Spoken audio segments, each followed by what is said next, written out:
का आलात हे आम्ही तुम्हाला विचारणार नाही, पण आम्हाला प्रश्न पडलेले आहेत. आमच्या संबंध संस्कृतीच्या टप्प्यामध्ये गाभ्यामध्ये प्रश्न निर्माण झालेत की अजूनही शेतकरी मरतोच का? दरवर्षी लाखो आत्महत्या शेतकऱ्याच्या का होतात? एखादा मंत्री का मरत नाही आत्महत्या करून? मरावा असं मी म्हणत नाही, परंतु का मरत नाही हा प्रश्न माझ्यासारख्या माणसाला, संवेदनशील माणसाला पडतो आहे. आणि म्हणून राजकारणी लोकांनी सुद्धा केवळ खुर्ची भोवती राजकारण न करण्यापेक्षा माणसाभोवती तुमचं राजकारण चालावं ही आमची अपेक्षा आहे. माणसाचं राजकारण करा. आज सत्तेचा खेळ चालू आहे. आपण मी आनंद व्यक्त करतो, समाधान व्यक्त करतो आणि ऋण व्यक्त करतो. असेंब्ली सोडून तुम्ही जे नागपूरचं अधिवेशन सोडून तुम्ही इथे शिक्षणासाठी आणि या साहित्यिक मंडळीसाठी आलेला. मला माहित आहे तुमच्या गावाला सुद्धा मी साहित्य संमेलनात मी आलो होतो.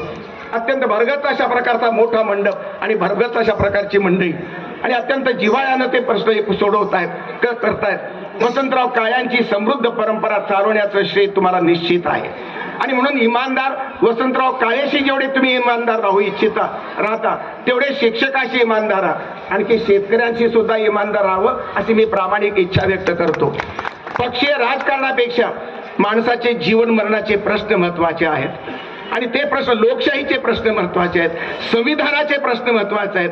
संविधान सुसंगत साहित्य संस्कृती निर्माण करणं हे आमचं काम आहे आणि संविधान सुसंगत राजकीय संस्कृती निर्माण करणं हे तुमचं काम आहे.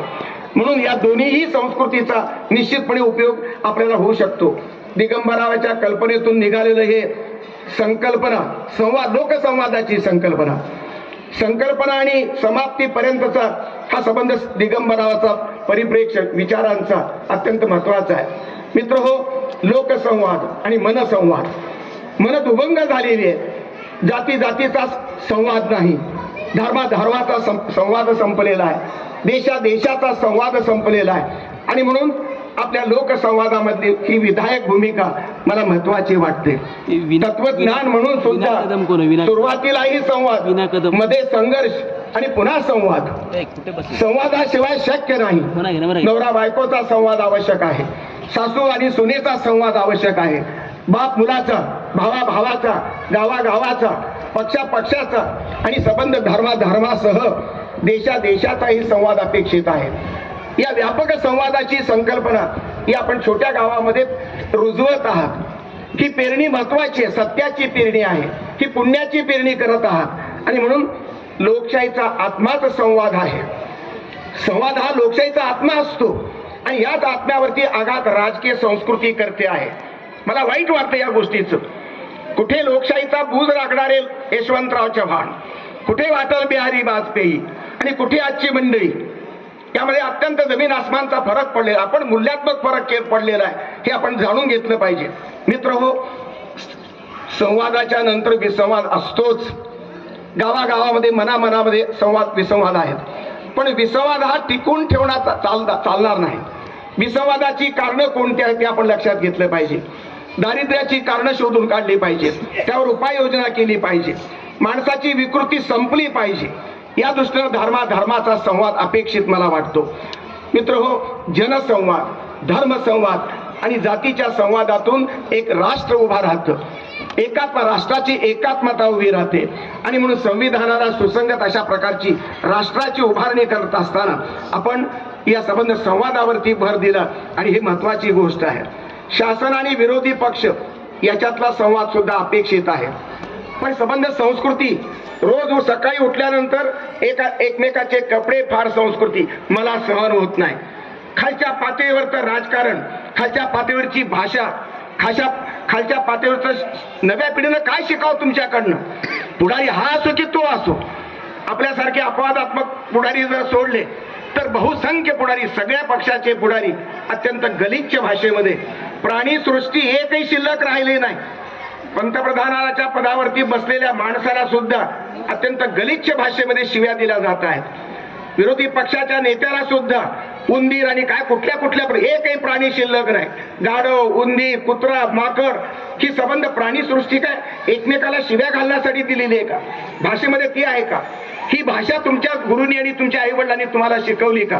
जनतेला ती अशा अपेक्षित आहे का? मुळीच नाही. आणि म्हणून राष्ट्रातला संवाद सुद्धा अपेक्षित आहे. मला आनंद वाटला आज आमच्या पृथ्वीराज तौरा अध्यक्षपद मिळालं. अध्यक्षपदाच्या या सबंध उमेदवाराची मी थोडासा बायोडाटा मी चालला त्यांचा, म्हणजे त्यांच्याकडनंच माहिती करून घेतली.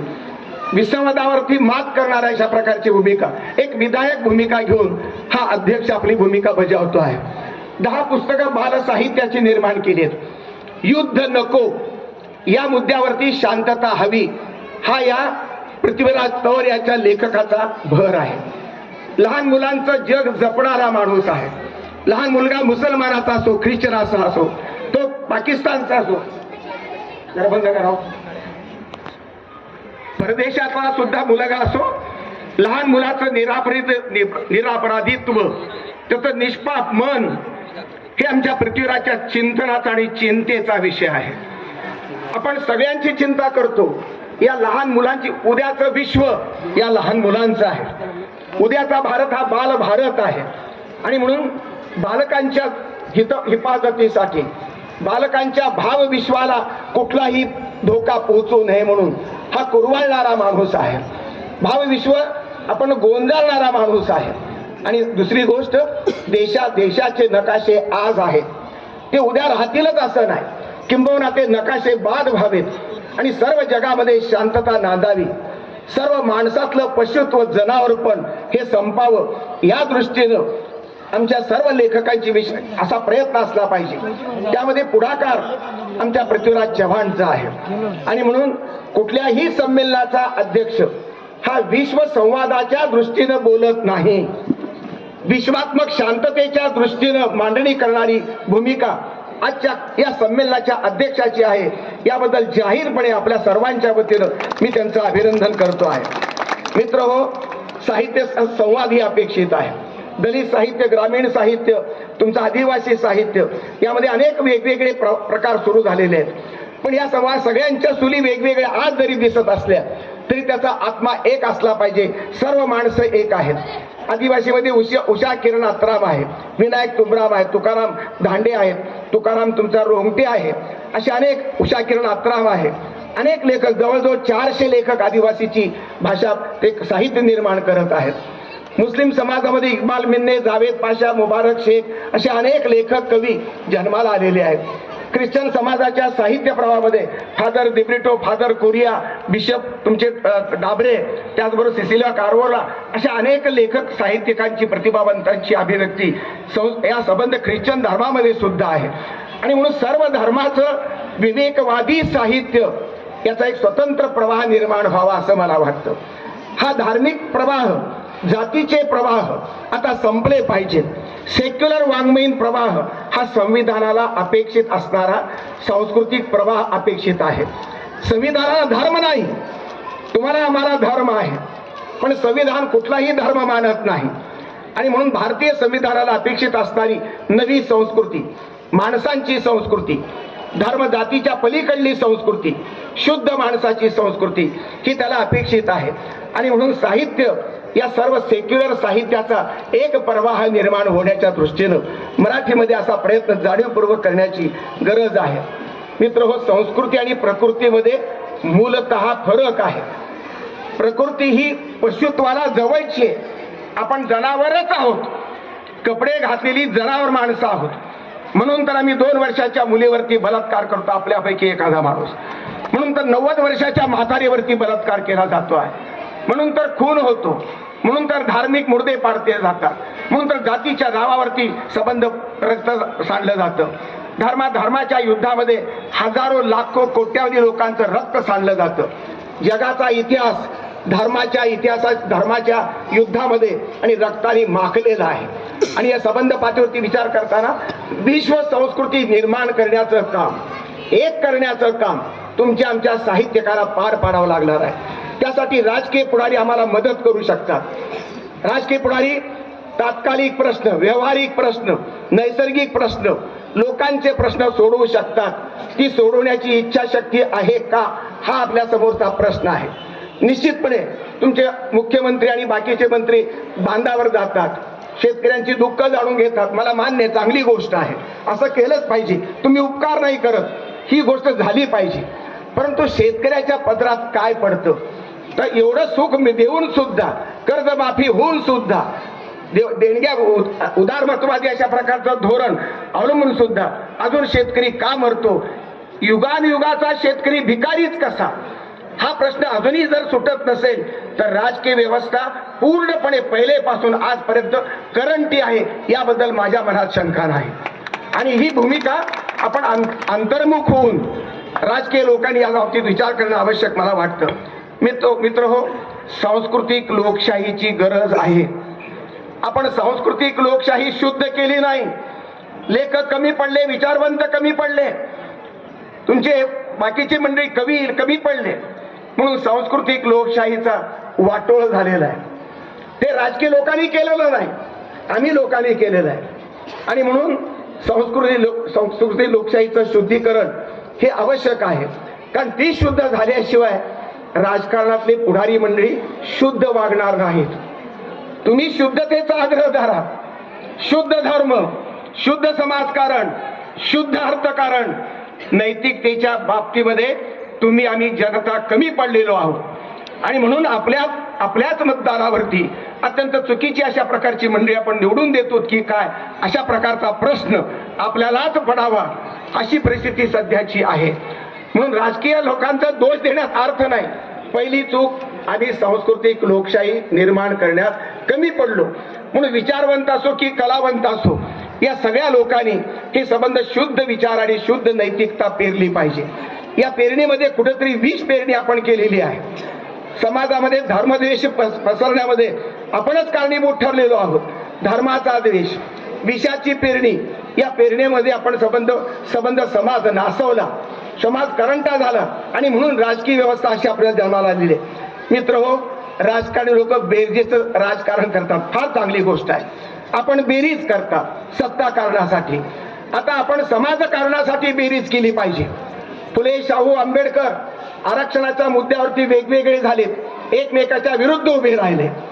आता फुले आणि आंबेडकर एक नाहीत, शाहू आणि महाराज आणि आंबेडकर एक राहिलेले नाहीत. याचा गट वेगळा आणि त्याचा गट वेगळा. महापुरुषांच्या मध्ये विषाची पेरणी आधी केलेली आहे. आणि म्हणून हे सर्व महापुरुषांचं बेरीज करण्याची जबाबदारी आमच्यावर आहे. तीनच महापुरुष का, अनेक महापुरुष का बेरीज करू नये? बसवेश्वर आणि आगरकरांची बेरीज, आगरकर आणि महात्मा गांधीची बेरीज, शाहू महाराज आणि महात्मा फुल्याची बेरीज, मोहम्मद पैगंबर आणि येशू ख्रिस्ताची बेरीज, ज्ञानेश्वर आणि तुकारामाची बेरीज, कबीर आणि तुमच्या मीराबाईची बेरीज, उत्तर दक्षिण पौर्वात्य संत, तुमच्या ख्रिश्चन धर्मातले संत, सुफी संत. संताला धर्म जात नसते आणि लेखकालाही धर्म जात नसते. जे जात विरहित आहे आणि जे सबंध धर्म विरहित आहे ते शुद्ध साहित्य आहे, ते शुद्ध विचार आहे आणि ते सत्य शुद्ध आहे. अशा सत्याच्या पूजेमध्ये बांधली गेलेली संस्कृती आम्ही निर्माण करणं मला आवश्यक वाटतं आहे.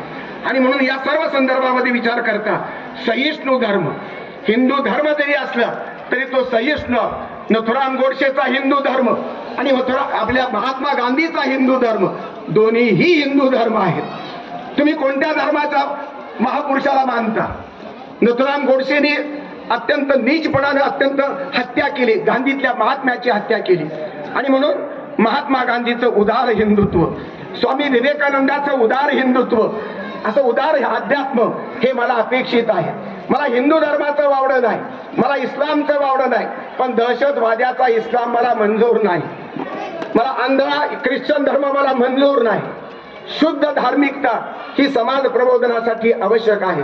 या दृष्टीनं सर्व संतांची बेरीज, संबंध धर्मातल्या संतांची बेरीज, सर्व महापुरुषांची बेरीज, पाश्चात्य जगातले महापुरुष असो, नेल्सन मंडेला असो, मार्टिन लुथर किंग असो, किंवा आमच्या भारतातले महापुरुष असतील, बसवेश्वर असेल, जैन असेल, महावीर असेल, बुद्ध असेल, या सर्वांच्या बेरजेमध्येच भारताच्या एकात्मतेचा प्रश्न सुटेल आणि विश्वात्मक शांततेचाही प्रश्न सुटेल. जग आज युद्धाच्या खाईमध्ये आहे. हजारो लोक मारले गेली, हमासची मेली की इस्रायलची मेले ही महत्वाचं नाही, माणसाची मुलं मेली, माणसासारखा माणूस मेला हे महत्वाचं आहे. क्रौर्य अत्यंत निषेधार्ह आहे. क्रौर्यानं प्रश्न सुटत नाही, संवादानं प्रश्न सुटतात. आमच्या दिगंबरावचा संवाद हे सूत्र आहे, हे तत्व आहे, ही दार्शनिकता आहे. आणि म्हणून संवादावरती महत्व द्यावं, संवादावरती संबंध जग चालावं, विश्व चालावं, विश्व संस्कृती पेलावी आणि विश्वात्मक शांतता निर्माण करावी. या विश्व शांतीच्या विचारापर्यंत या छोट्या संवादातून हा मोठा अशा प्रकारचा प्रकल्प आपण अंमलात आणावा अशा प्रकारची अपेक्षा व्यक्त करतो. आणि आपल्या सर्वांच्या प्रती या ठिकाणी अनेक आपले या संबंध नांदेड जिल्हा एक मोठी परंपरा आहे. इतिहास संशोधक कानोले, साहित्यामध्ये नरहर कुरुंदकर किंवा तुमच्या चित्रकलेमध्ये त्र्यंबक बांदोकर, राजकारणामध्ये शंकरराव चव्हाण किंवा संगीतामधले गुंजकर अशी एक मोठी परंपरा नांदेडला आहे. आणि ही परंपरा लक्षात घेताना अनेक लेखक आहेत. श्रीकांत देशमुख, देवीदास फुलारी, जगदीश कदम, वाडीवाले, सूर्यवंशी, पी विठ्ठल, पृथ्वीराज तौर, अनमोल वाड, मोरे, अतुमलेकर, शेळके, गव्हाणे, तेलंग, मस्के, अंजनेकर, सावंत, दुगडमवार, शिंदे, सातारकर पांडे, किनाळकर पांडे, मिरेवाड, जोगदंड हे कवी असोत किंवा कदम, पाटील, काय विभूते, पुप्पलवार, सावंत, शिंदे, जाधव, मोरे, जगराव, जवान, ढवळे, तरटे, वाघमारे, कदम, कानेगावकर, पावडे अशा प्रकारची ही संबंध कथाकारांची यादी. कादंबरीकर हे खूप मोठे आहेत. देवीदास फुलारी आहेत, डोईफोडे आहेत, देशमुख आहेत, नागनाथ पाटील आहेत, मथू सावंत आहेत, जगदीश कदम, प्रदीप पाटील, अनंत राऊत आणि बालकथाकारामध्ये सुरेश सावंत, माधव चुकेवाड, जाधव, डांगे आणि पाटील यांचं बालसाहित्य महत्वाचं आहे. समीक्षकामध्ये नवे समीक्षक कुरुंदकरांच्या वारशामध्ये व्यंकटी पावडे, शंकर विभूते, प्रकाश मोगले, बुध वाडीकर, प्रभाकर देवरे असा समृद्ध जिल्हा आहे. या जिल्ह्याचा हेवा वाटावा अशा प्रकारची सांस्कृतिक परिस्थिती आहे. या सांस्कृतिक एकात्मतेला गटबाजीचा शाप नको. राजकारणामध्येच गटबाजी आहे असं नव्हे, साहित्यकारणामध्ये गटबाजी आहे.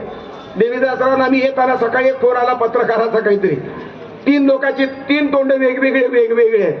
ही गटबाजी साहित्याला परवडणारी नाही. आणि राजकारणी लोकांना जर उपदेश करायचा असेल तर आमची संस्कृती आम्ही एकसंग ठेवली पाहिजे. नांदेडची लेखक मंडळी एकत्र पाहिजे. सत्याला 2 सत्य नसतात, सत्य एकच असतं. मानवाचं कल्याण, दुःख मुक्ती आणि या ध्येयवादासाठी संबंध परंपरा खर्ची घालणं, सर्व सांस्कृतिक अशा प्रकारचा अजेंडा भरून काढणं, त्यावरती राजकारणाचं शुद्धीकरण, अर्थकारणाचं शुद्धीकरण, धर्मकारणाचं शुद्धीकरण हे संबंध तपशील आपण भरून काढला पाहिजे.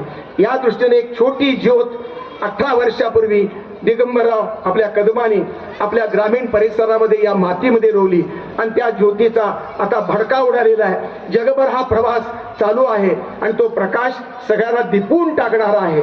एक आणि छोटी पणती आहे, पण दिगंबररावाचं आयुष्यातलं दुःख ऐकून आणि अनुभवून मला खूप वाईट वाटलं. आत्ताच्या स्वागताच्या भाषणामध्ये सुद्धा त्याला हंबलडा फुटणार इतक्यात त्यांनी तो गिळला. स्वतःचा मुलगा आणि मुलगीचं मृत्यू पचवून संबंध आयुष्य जगणारा, लोकांसाठी जगवणारा, संस्कृती जगवणारा, साहित्य जगवणारा, साहित्यावर प्रेम करणारा, ही निष्ठा मला वंदनीय आहे. आणि म्हणून या माणसाला जगवले ते तुम्ही जगवलेलं आहे, नांदेडच्या लोकांनी जगवलेला आहे.